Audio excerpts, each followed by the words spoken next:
listeners. Welcome to another episode of Romance Unraveled. This is one of your co hosts, Jacob Bozen. Today, we're going to be doing things a little bit differently. I will be telling you one of my crazy dating stories, and one of my best friends, Laura White, will be interviewing me about this. So she's with us now. So, Laura, let's have you introduce yourself and so the listeners can get a little bit of a sense of who you are. Hi there, welcome. I will be your host today, Laura. I met Jacob a few years ago through online through a shared interest, and the first time ever hanging out, we saw some UFOs, which was crazy, incredible. We're pretty much bonded for life. And I've been able to see him through this whole process of his dating life, him starting to write his book, the beginning of the podcast. And so it's just so exciting to see him here right now, making progress with all that. Yeah, Um, it's definitely a lot of there's a lot of progress to be done, I guess you could say.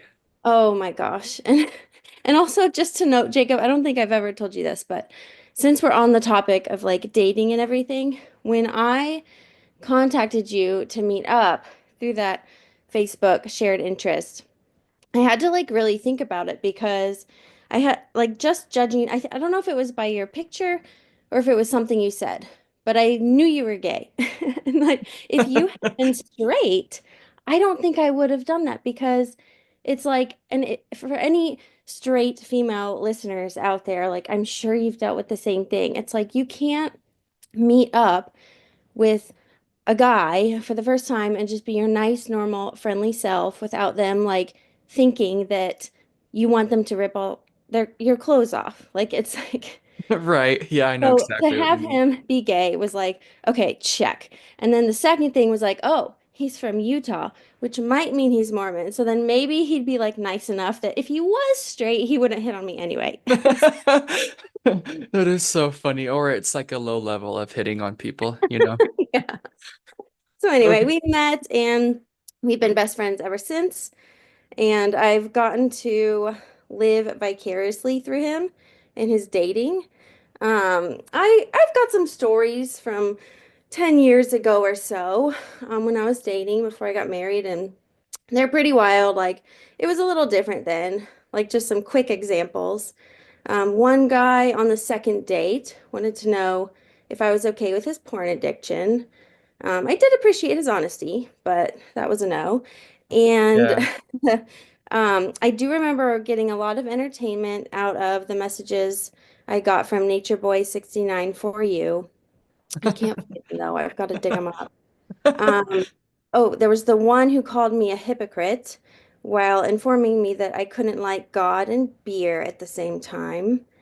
Oh yeah. And then the national football team mascot who put his dog in the microwave. So I've got my Oh, fair share. well, I'm sure that one will be a story that we'll have you on for. I want to hear about this dog in the microwave thing.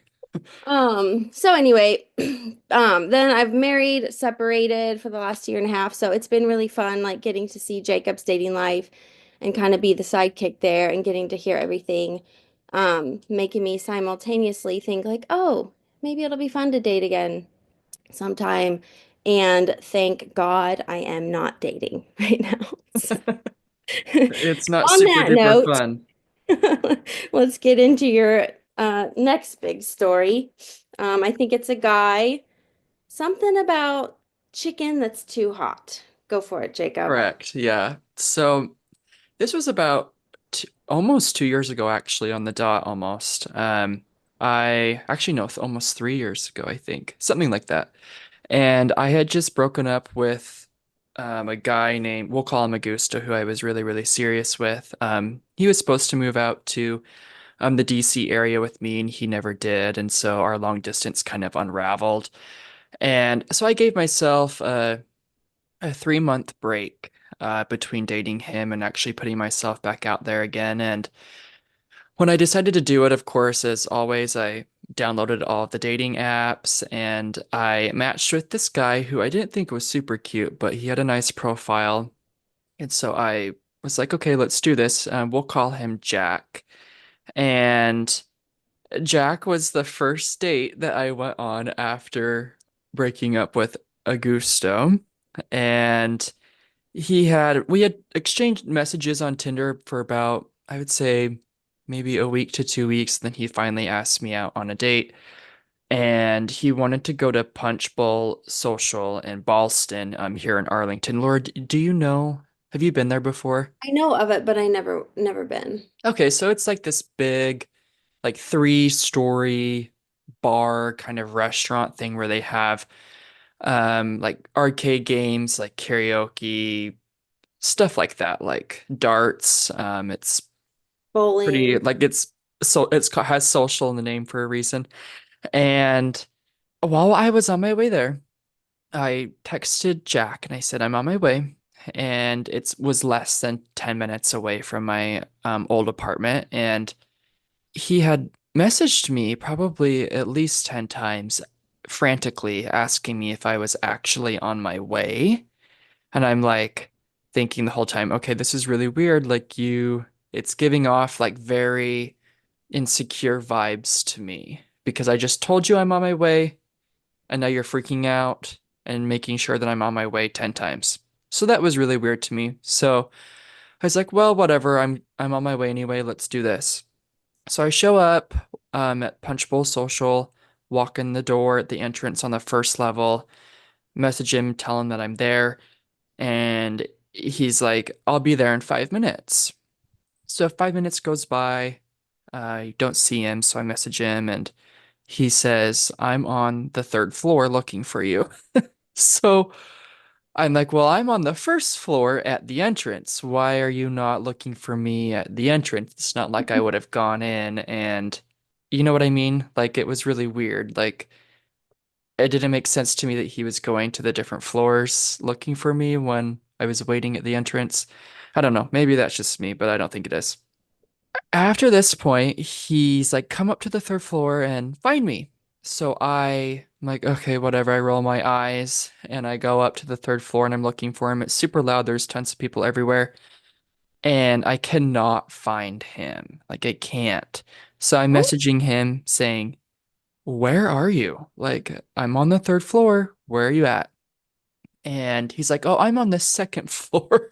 okay, I've So heard that story before, but now that you're saying it again, I have no memory. Like I vaguely remember, but as I'm hearing it fresh, I'm thinking like, what is happening? Like, is he trying to play this game with you? Like, this isn't normal behavior. no, not at all. And I was so pissed. I was like, what is your problem? So he's like, I'm on the second floor looking for you. And I'm like, well, you just told me to go to the third floor, but I can come to the second floor now. So I go down to the second floor and I get a message from him while I'm on my way down there. And he's like, just go to the first floor. So I'm like, okay, well, this is where we were supposed to start, but okay, let's go to the first floor, you moron. So I go down to the first floor, waiting for him, waiting for him. He never comes. And I'm like, is this seriously my first date out of being in like a almost a year-long relationship with someone who I thought I was going to marry? And this is my first experience. And I messaged him and I said, I'm leaving in 5 minutes if you do not show up. So about 4 minutes goes by and he finally shows up like on the dot, 4 minutes. And he's The just saying, front I'm door. sorry, I'm sorry, I'm sorry, I'm sorry. But like frantically weird. Like it was like there was something off. I don't know really what it was, but something was kind of off. And just look at him and I'm like, let's go get food. Like, hello, like I'm hungry. And so we go up to the second floor, I think, or the third floor of the building where they had like their restaurant. And we're standing at the host station for 5 minutes and no host ever comes to help us or seat us or whatever. So by this point, I'm like extremely irritated. And so the Angry. yes, the date did not go right. Or like at the beginning, we can even get seated because there's no host to be found. So I just look at him and I'm like, let's just go somewhere else. So by this point, he knew that I was like really upset and pissed, and so he knew not to challenge me even if he was going to do that. And Jacob's And not going to hide his being pissed, even with a stranger. no, I might hide all of my other emotions, but if I'm irritated or angry, you're gonna know. And so we go out of this punch bowl social place and go immediately adjacent to like the next possible restaurant that we could find. Super good. I can't remember the name of it, but I think you might know, Laura. It's like that. Do you remember Yeah, the name? True It's Food. True Food Kitchen. It's really good. yes. All organic, really nice, yummy whole foods prepared very healthy ways. It's Yeah, good. True Food Kitchen. Super good. And we get in there and we get seated, everything's fine, and we start talking to each other, and it's just something's off. Like I don't know what was going on. But like he just seemed to not really be all the way there, which is fine. I was just the behavior at this point just it made sense. And we're just talking and talking, and we finally order our food, and I order a burger. He orders lemon chicken. Okay, just lemon chicken, nothing like nothing spectacular, lemon Wait, chicken. really quick. So you guys had been talking or just messaging for a few weeks? Just messaging. Yeah, so like just Okay, so you messaging had on Tinder. somewhat of a rapport. So the conversation should have felt a little more natural, but there just was something off. Yeah, something very off. I'm at this point I'm just like I just want it to end. And so our food finally comes out and we're eating and again, he has lemon chicken and I have just a regular burger, okay? And he's eating and we're just exchanging conversations still and all of a sudden he grabs his napkin.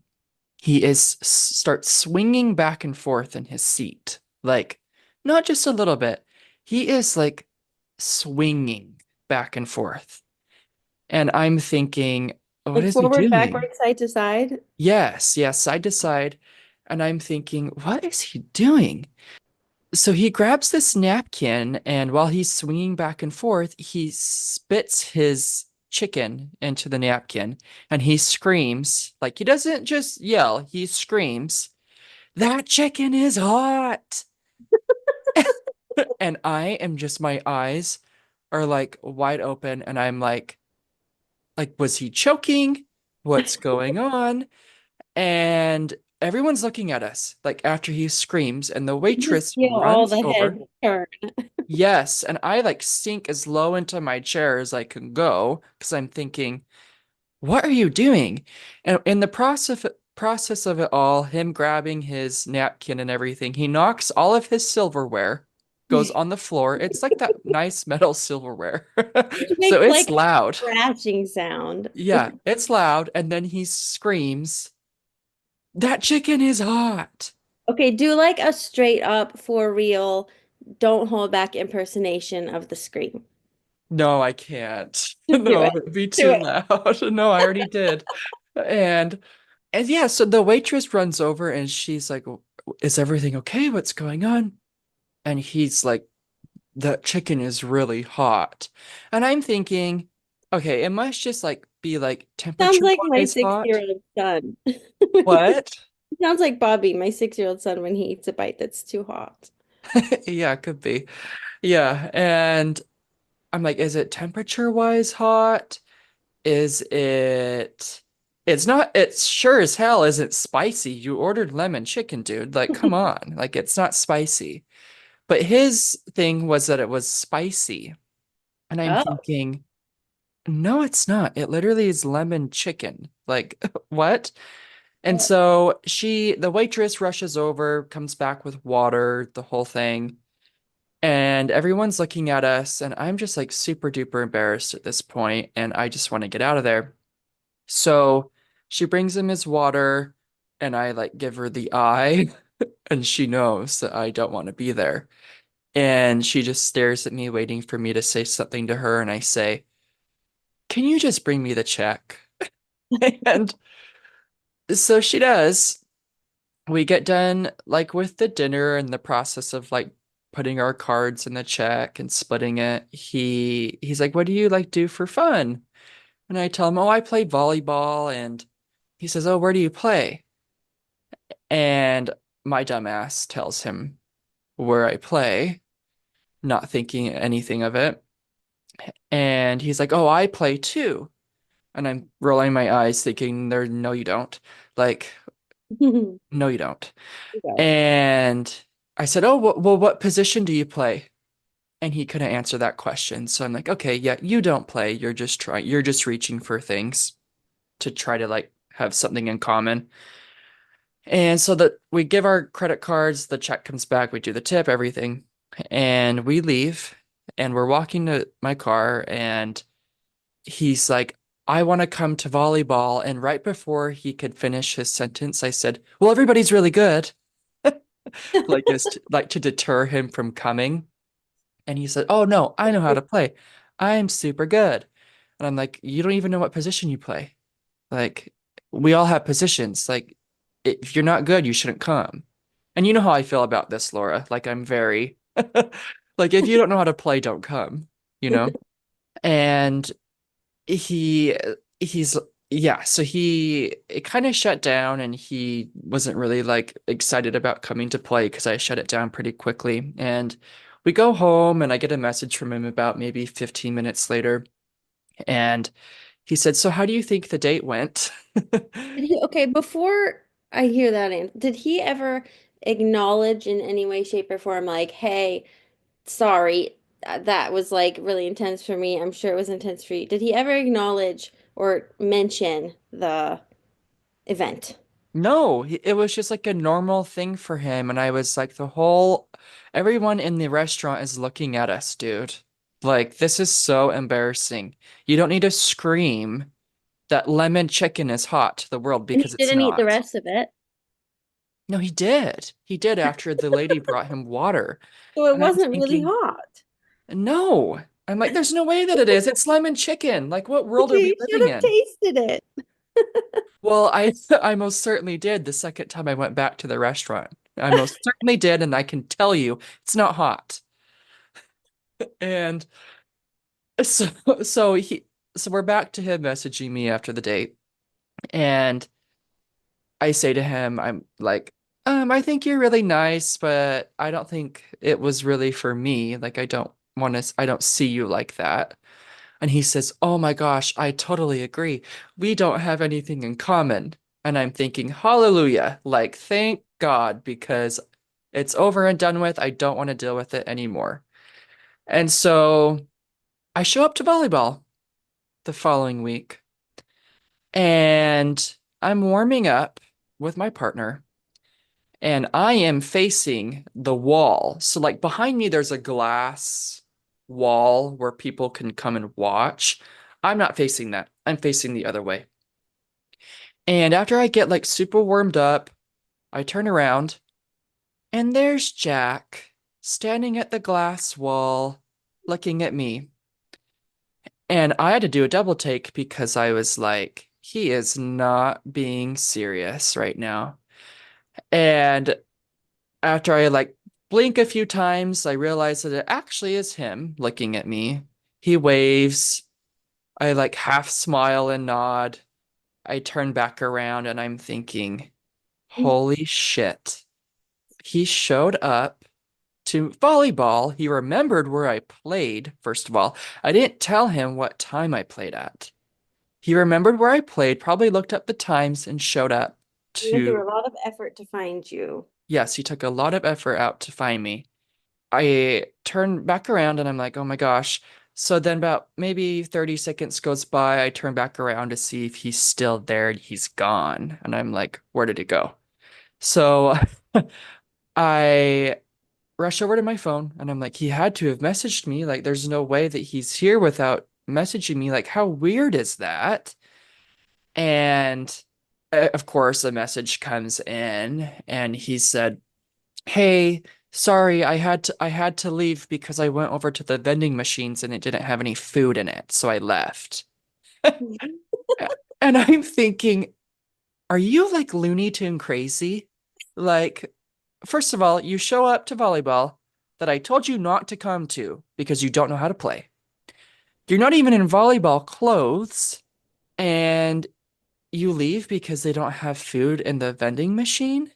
Like, what was the point of that? So the whole time I'm like, I think I texted you and probably my roommate and Christiana about it.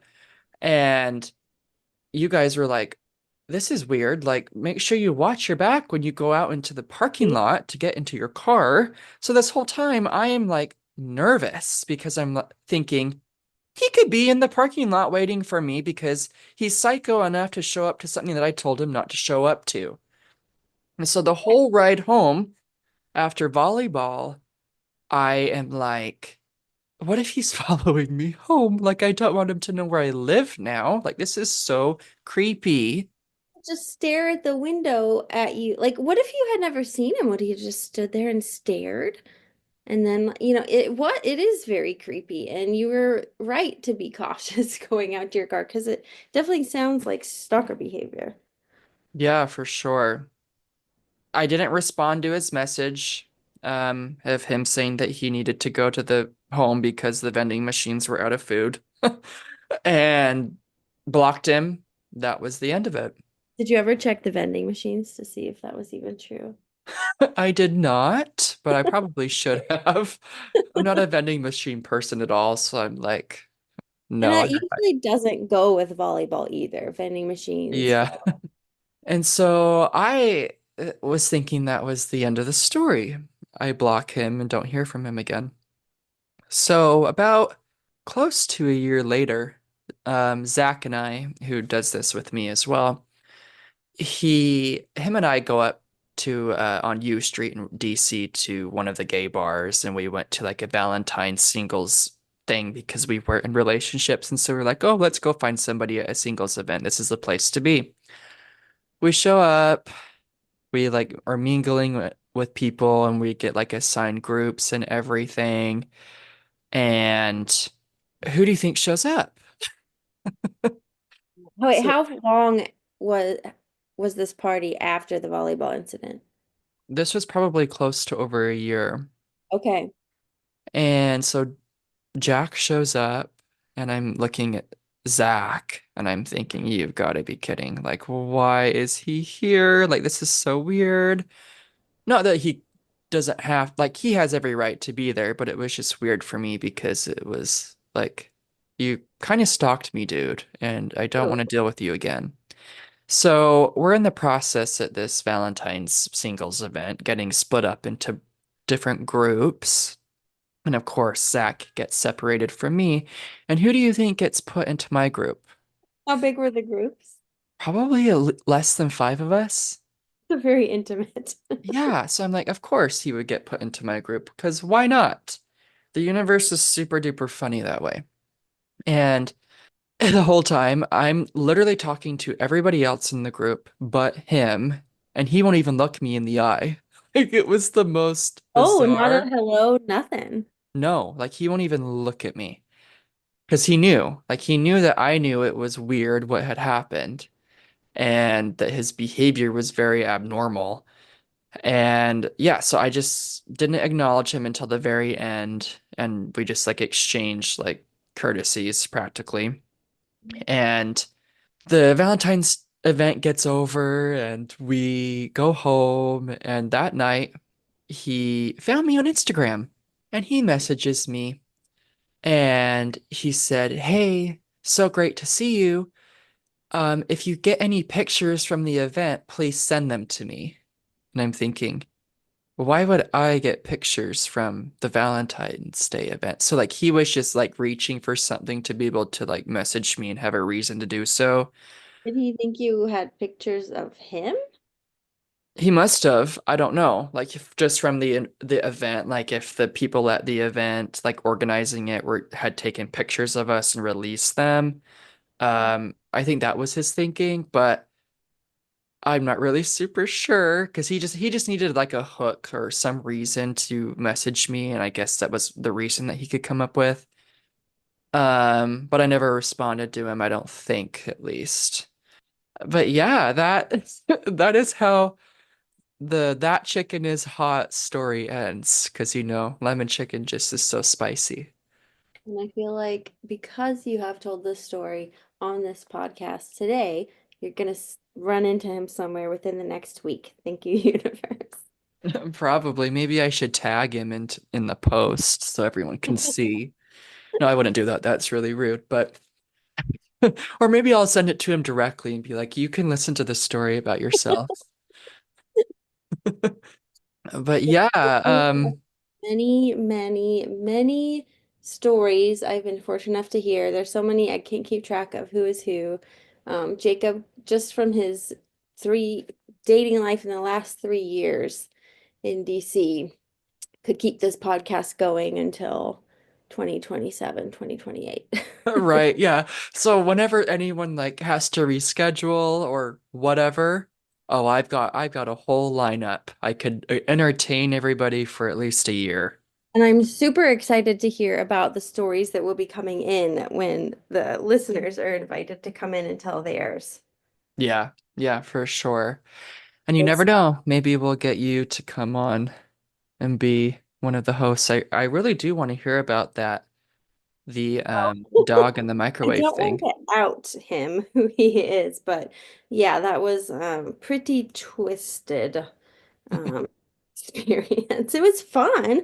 Parts of it were fun. I got to ride around the football stadium like late at night on like a little, what do you call those little motorcycles, mopeds. But yeah, shortly after the dog incident, there was no more communication. Yeah. That story will be for another time. Okay. Okay, Thanks for having thank me. This was fun. yeah, yeah, thanks for coming on and participating. And for our listeners, as always, make sure you subscribe and save. We are on Apple Podcasts, Spotify, and our iHeartRadio. And you can follow us at Romance Unraveled on Instagram and Facebook. Until next time.